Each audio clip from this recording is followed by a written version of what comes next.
Minus AB એટલે 28 ગુણ્યા minus 15, BC એટલે માઈનસ 15 ગુણ્યા માઈનસ 13, બરાબર. CA એટલે માઈનસ 13 ગુણ્યા 28, બરાબર. અહીંયા કમ્પ્લીટ થઈ જાય. વત્તા શું મારી પાસે 3ABC, તો A ની વેલ્યુ છે 28, B ની વેલ્યુ છે માઈનસ 15 અને C ની વેલ્યુ છે માઈનસ 13. ઓકે, ચાલો અહીંયા સોલ્વ કરીએ. હવે માઈનસ 15 માઈનસ 13 એટલે કેટલા થઈ જશે? 28 થઈ જશે. 28 માઈનસ 28, ચાલો હવે 28 નો વર્ગ કેટલો થશે જોઈ લઈએ. 25 નો 625, 27 નો 784, 28 નો આઈ થિંક 800 ને એવું કંઈક 784 જેવો થશે, તો બી જોઈ લઈએ. ચાલો 28 ગુણ્યા 28, 4 ને 5 64 વધી 6 8 2 16 અને 6 22, ઓકે 784, બરાબર. એટલે કેટલા આવશે? 28 નો વર્ગ 784, 15 નો વર્ગ 225, 13 નો વર્ગ 169. અહીંયા માઈનસ માઈનસ કેટલા થઈ જશે? પ્લસ કરવાના છે. કેટલા? 28 ગુણ્યા 15,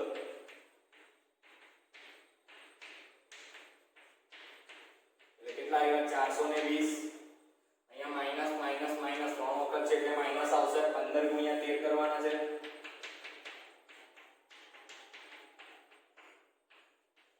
કેટલા થઈ જશે? 195. ચાલો અહીંયા માઈનસ માઈનસ શું થઈ જશે? પ્લસ 28 ગુણ્યા 13 કરવાના છે.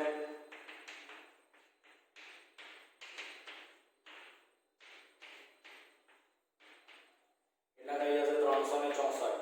ઓકે, લાસ્ટ આવ્યો આ છે મારી પાસે. જો 15 ગુણ્યા 13 મેં ઓલરેડી કરેલા છે 195. હવે 28 ગુણ્યા 3 કરી દઉં પહેલા હું. 4 વધી 2 3 એટલે 84 થઈ ગયા. હવે 84 ગુણ્યા કેટલા કરવાના છે? 195, બરાબર. 84 ગુણ્યા કેટલા કરવાના છે? 195. 195 ગુણ્યા 84 કરી દઈએ આપણે. ચાલો 50 40 શૂન્ય વધી 4 9 72 4 74 વધી 4 8 1 8 ને 7 15 નો 5 વધી 1 5 4 21 નો 0 વધી 2 36 ને 2 38 નો 8 વધી 3 4 1 4 અને 3 7 0 8 7 ને 34 વધી 1 6 અને 1. એટલે કેટલો આન્સર આવ્યો મારી પાસે? અહીંયા 16380, બરાબર છે. ચાલો હવે મેં તમને જેમ સમજાવ્યું તેમ અહીંયા 28 માઈનસ 28 તો કેટલા થઈ જશે? 0 થઈ જશે. સાથે ગયું મારું 0. ચાલો આને લખી દઈએ. એમ જ લખવા, સરવાળો બાદબાકી કરવાની કોઈ જરૂર નથી. આની 784 વત્તા 225 વત્તા 169 વત્તા 420 માઈનસ 195 વત્તા 364, બરાબર. વત્તા કેટલા છે મારી પાસે? 16380. હવે તમે આ 0 છે એનો ગુણાકાર આ સંખ્યા સાથે કરશો એટલે એનો આન્સર શું આવી જશે? 0 આવી જશે. અને પ્લસ મારી પાસે વધેલું છે 16380, એટલે મારો આન્સર કેટલા આવી જશે? 16380. આ આવી ગયો મારો આન્સર, બરાબર. એકદમ ઈઝી સિમ્પલ આઇડેન્ટિટીને તમારે યુઝ કરીને શું કરવાનું છે? વેલ્યુ ફાઇન્ડ આઉટ કરવાની છે, બરાબર. તો સમજ પડી વિદ્યાર્થી મિત્રો? પ્રશ્ન નંબર 14 ની અંદર ખાલી સિમ્પલ આઇડેન્ટિટી યુઝ કરવાની છે, બરાબર. ચલો હવે આપણે પ્રશ્ન નંબર 15 વિશે માહિતી મેળવીએ.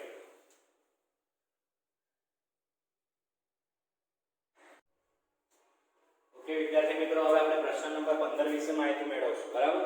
તો પ્રશ્ન નંબર 15 માં મને કઈ તારીખનું કીધું છે કે ભાઈ નીચે લંબચોરસના ક્ષેત્રફળ દર્શાવેલ છે તેમની સંભવિત લંબાઈ અને પહોળાઈ તમારે શોધવાની છે, બરાબર.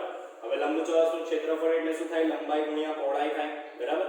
તો ઇન શોર્ટ મારે શું કરવાનું છે? ખાલી આના અવયવ પાડી દેવાના છે. એના બે જે અવયવના આન્સર આવશે ને એ તમારા માટે શું થઈ જશે? એની સંભવિત લંબાઈ થઈ જશે અને સંભવિત પહોળાઈ થઈ જશે, બરાબર. આ વસ્તુ તમારે ધ્યાન રાખો. તો ચાલો અવયવ પાડીએ પહેલા. તો ભાઈ 25 a નો વર્ગ માઈનસ 35a વત્તા 12, બરાબર. ચલો આમાંથી કોઈ પણ વસ્તુ સામાન્ય નથી નીકળતી, તો આ થઈ ગયું તમારું સ્પ્લિટિંગ ધ મિડલ ટર્મ, બરાબર. મેં તમને કીધેલું તેમ, કારણ કે પ્રથમ અને અંતિમ પદનો વર્ગમૂળ નીકળતું નથી, એટલા માટે શું કરશે? અહીંયા splitting the middle term identity use થશે. ચલો એના માટે શું કરવાનું? સૌથી પહેલા પ્રથમ પદનો સહગુણક અને અંતિમ પદનો શું કરવાનો? ગુણાકાર કરવાનો. તો ચાલો 25 ગુણ્યા 12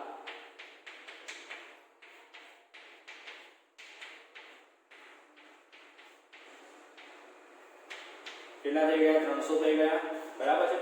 નિશાની કઈ આવશે? પ્લસ આવશે. એટલે મારે 300 ના એવા ભાગ કરવાના છે, 300 ના મારે એવા ભાગ કરવાના છે કે ભાઈ સરવાળો કરીને કેટલા આવવા જોઈએ 35 આવવા જોઈએ અને ગુણાકાર કરીને કેટલા આવવા જોઈએ 300 આવવા જોઈએ. તો એના ભાગ તમે ઈઝીલી કરી શકશો. કેવી રીતે જો તો ભાઈ 15 દુ 30 થાય ને 15 દુ 30 થાય એટલે 20 + 15 કેટલા થઈ જશે 35 થઈ જશે અને 15 * 20 કેટલા થઈ ગયા 300 થઈ ગયા. પડી ગયા ઈઝીલી ભાગ.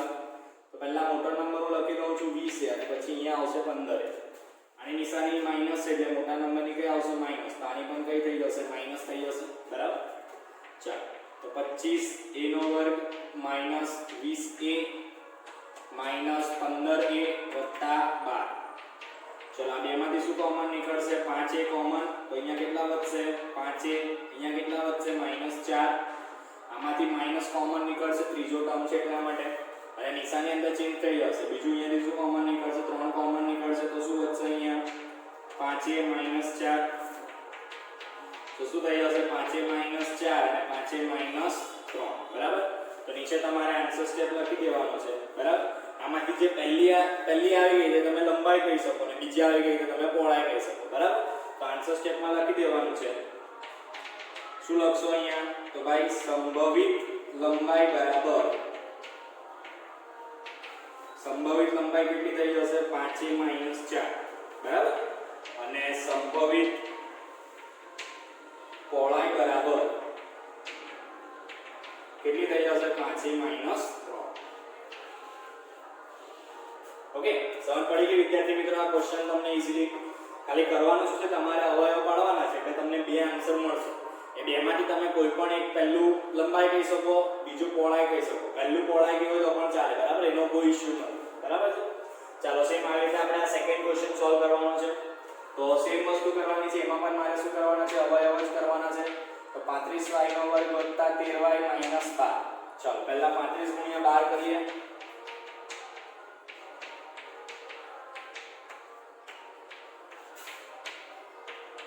એટલે કેટલા થઈ ગયા 420. પણ નિશાની કઈ આવશે માઈનસ આવશે કારણ કે અહીંયા માઈનસ છે. બરાબર. હવે મારે 420 ના એવા ભાગ કરવાના છે કે બાદબાકી કરીને કેટલા આવવા જોઈએ 13 આવવા જોઈએ અને ગુણાકાર કરીને કેટલા આવવા જોઈએ 420 આવવા જોઈએ. બરાબર છે. સો ચાલો આપણે 420 ના અવિભાજ્ય અવયવ પાડીએ. મોટો નંબર છે ને એટલે અવિભાજ્ય અવયવ જ કરવા પડશે. તો કેટલા થઈ જશે 210 105 35 5 * 35 ને 7 * 7. બરાબર. ચાલો હવે આમાં આપણે સેટલમેન્ટ કરવાનું અને બાદબાકી કરીને કેટલા લાવવાના 3 લાવવાના. તો ચાલો 7 તાળી 21 21 દુ 42 અને 5 દુ 10 એટલે ની થશે 7 દુ 14 દુ 28 થઈ ગયું અને 5 તાળી 15 થઈ ગયું. તો થઈ ગયું 28 માંથી 15 જશે તો 13. બરાબર. એટલે અહીંયા આના ભાગ કયા આવશે એક આવશે 28 અને બીજો આવશે 15. બરાબર. કારણ કે 28 ગુણ્યા 15 કેટલા થઈ ગયા 420 થઈ ગયા અને બાદબાકી કરું છું તો મને ઈઝીલી કેટલા મળી જશે 13 મળી જશે. ચાલો તો આની નિશાની પ્લસ છે તો અહીંયા પ્લસ આવશે અને અહીંયા કઈ આવી જશે માઈનસ. બરાબર. તો શું થશે અહીંયા 35y નો વર્ગ વત્તા 28y માઈનસ 15y માઈનસ 12. આ બેમાંથી ચલો પહેલા બેમાંથી 7y કોમન નીકળશે એટલે અંદર કેટલા વધશે 5y વત્તા 4.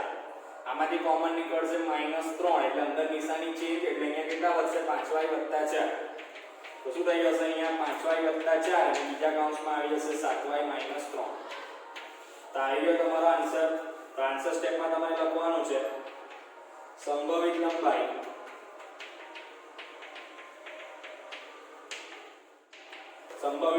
બરાબર કેટલી થઈ જશે 5y વત્તા 4 અને સંભવિત પહોળાઈ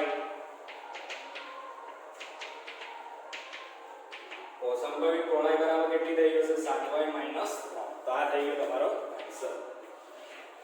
ઓકે વિદ્યાર્થી મિત્રો સમજ પડી ગઈ કેવી રીતે કરવાનું છે. એકદમ ઈઝી છે. ખાલી તમને જે પણ સંખ્યા આપી હશે એના તમારે સિમ્પલ શું કરી દેવાના છે અવયવ પાડી દેવાના છે. બરાબર. એટલે ઈઝીલી તમને આન્સર મળી જશે. તો આ તો આપણો પ્રશ્ન નંબર 15. બરાબર. કે ભાઈ ક્ષેત્રફળ આપેલું હોય એના પરથી આપણે શું શોધવાનું તો લંબાઈ અને પહોળાઈ મારે શોધવાની હતી. હવે આના પછી આપણે શું કરશું પ્રશ્ન નંબર 16 વિશે માહિતી મેળવી દઈએ. ઓકે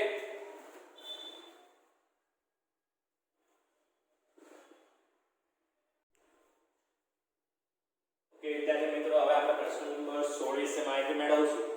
જેમાં તમને કંઈક આવું કીધું છે કે ભાઈ નીચેના લંબઘનના ઘનફળ દર્શાવેલ છે તેમના શક્ય પરિમાણ મારે શોધવાના છે. હવે પરિમાણ એટલે શું થાય લંબઘન છે એટલે 3D શેપ થઈ ગયો. 3D શેપ થઈ ગયો એટલે એમાં પરિમાણ કયા આવશે લંબાઈ આવશે, પહોળાઈ આવશે અને ઊંચાઈ આવશે. બરાબર, આ ત્રણ વસ્તુ આવશે તમારે ધ્યાન રાખવાની. તો કરવાનું તો સેમ જ વસ્તુ છે. શું કરવાના છે? એના અવયવ પાડવાના છે. કેમ? કારણ કે ભાઈ લંબનનું ઘનફળનું સૂત્ર શું આવે? તો ભાઈ લંબાઈ ગુણ્યા પહોળાઈ ગુણ્યા ઊંચાઈ. બરાબર, જો ઓલરેડી તમે ધોરણ 8 માં શીખીને આવેલા છો. સો અહીંયા મારી પાસે જે ઘનફળ છે એનું ક્ષેત્રફળ મારે શોધવાનું છે. બરાબર, સોરી, એના પરિમાણ મારે શોધવાનું છે. સિમ્પલી શું કરવાના છે? મારે આના અવયવ જ કરવાના છે. બરાબર, તો ચાલો સ્ટાર્ટ કરીએ. પહેલો ક્વેશ્ચન છે મારી પાસે 3x² - 12x. તો જો આ બંનેમાંથી કોમન શું નીકળશે? 3x કોમન નીકળશે. ઓકે, સોરી, ક્વેશ્ચન રોંગ છે. અહીંયા 3x નો ઘન હશે. બરાબર, 3x નો ઘન - 12x. તો બેમાંથી 3x કોમન નીકળી ગયા. તો અહીંયા શું વધશે? x² - 4. હવે આના ફરીથી અવયવ પડી શકે છે. તો શું થશે? અહીંયા 3x કૌંસમાં શું લખાશે? x² - 2 એટલે શું થઈ જશે? અહીંયા 3x કૌંસમાં x - 2 અને x + 2. બરાબર, તો આન્સર તમારે લખી દેવાનો છે. આન્સર સ્ટેપમાં શું લખાશે? ત્રણ વસ્તુ આવશે: સંભવિત લંબાઈ, સંભવિત પહોળાઈ અને ત્રીજું આવશે સંભવિત ઊંચાઈ. બરાબર, તો સંભવિત લંબાઈ મારા માટે થઈ ગઈ 3x, સંભવિત પહોળાઈ મારા માટે થઈ ગઈ x - 2 અને સંભવિત ઊંચાઈ મારા માટે થઈ ગઈ x + 2. બરાબર છે, એકદમ ઈઝી ક્વેશ્ચન. ખાલી તમારે શું કરવાના છે? જે પણ ક્વેશ્ચન આપવામાં આવેલો હશે એના ઈઝીલી અવયવ તમારે પાડવાના રહેશે. બરાબર, એટલે તમને ઈઝીલી આન્સર મળી જશે. ચાલો, સેમ એવી રીતે બીજા માટે ઘનફળ શોધવાનું છે. તો ક્વેશ્ચન કંઈક આવો છે કે ભાઈ 12ky² + 8ky - 20k. બરાબર, તો ચાલો જોઈ લઈએ. આના પણ અવયવ પાડી દઈએ. તો શું છે મારી પાસે ક્વેશ્ચન? 12ky² + 8ky - 20k. ચાલો, હવે તમે આ ત્રણેમાંથી ઓબ્ઝર્વ કરશો તો એક તો 4 કોમન નીકળે છે અને બીજું k પણ કોમન નીકળે છે. બરાબર, તો એને મેં કોમન લઈ લીધો. હવે અંદર શું વધે છે તે જોઈએ. અહીંયા કેટલા વધશે? 3y² + 2y - 5. બરાબર, હવે અહીંયા આપણે યુઝ કરશું સ્પ્લિટિંગ ધ મિડલ ટર્મ. 3 50 કેટલા થઈ ગયા? -15. 15 ના મારે એવા ભાગ કરવાના છે કે બાદબાકી કરીને 2 આવી જાય અને ગુણાકાર કરીને 15 આવે છે. તો 5 × 15 એટલે અહીંયા લખી દઈશું 5y અને 3y. આની સાઇન પ્લસ એટલે અહીંયા પ્લસ અને અહીંયા માઈનસ. ચાલો, તો અહીંયા થઈ જશે 4k કૌંસમાં 3y² + 5y - 3y - 5. બરાબર, ચાલો કોમન લઈ લઈએ. આ બેમાંથી કોમન ખાલી y જ નીકળશે એટલે શું વધશે? અહીંયા 3y + 5. આમાંથી કઈ કોમન નીકળતું એટલે -1 કોમન એટલે શું વધશે? અહીંયા 3y + 5. તો શું થઈ ગયું? 4k કૌંસમાં 3y + 5 કૌંસમાં y - 1. તો આ થઈ ગયા તમારા અવયવ. બરાબર, હવે આન્સર સ્ટેપ તમે જાતે લખી દેશો. શું લખવાનું છે? સંભવિત લંબાઈ, સંભવિત પહોળાઈ અને સંભવિત ઊંચાઈ. તો સંભવિત લંબાઈ તમારી કેટલી આવશે? 4k આવશે. સંભવિત પહોળાઈ કેટલી આવશે? 3y + 5 આવશે. અને સંભવિત ઊંચાઈ કેટલી આવશે? y - 1 આવશે. બરાબર, તો કહેવાનો મતલબ એટલો હતો કે ભાઈ તમે એકદમ ઈઝીલી અવયવ પાડીને શું કરી શકો છો? આ પ્રકારના સમ સોલ્વ કરી શકો છો. તો અહીંયા આપણો ચેપ્ટર નંબર 2 આજે ફિનિશ થાય છે. બરાબર, કાલથી આપણે ન્યૂ ચેપ્ટર સ્ટાર્ટ કરશું. જે એકચ્યુઅલીમાં મને પણ નથી ખબર કયું સ્ટાર્ટ કરશું, તે હું ઓબ્ઝર્વ કરીશ અને કાલથી ડાયરેક્ટ આપણે ચેપ્ટર સ્ટાર્ટ કરી દઈશું. બરાબર છે, તો આજના માટે આટલું જ રહેશે. હોમવર્કની અંદર તમારે આજ બોર્ડ વર્ક કરવાનું છે. બીજું અનધર હોમવર્ક તમને આજે કોઈ મળવાનું નથી. ઓકે વિદ્યાર્થી મિત્રો, સો થેન્ક યુ.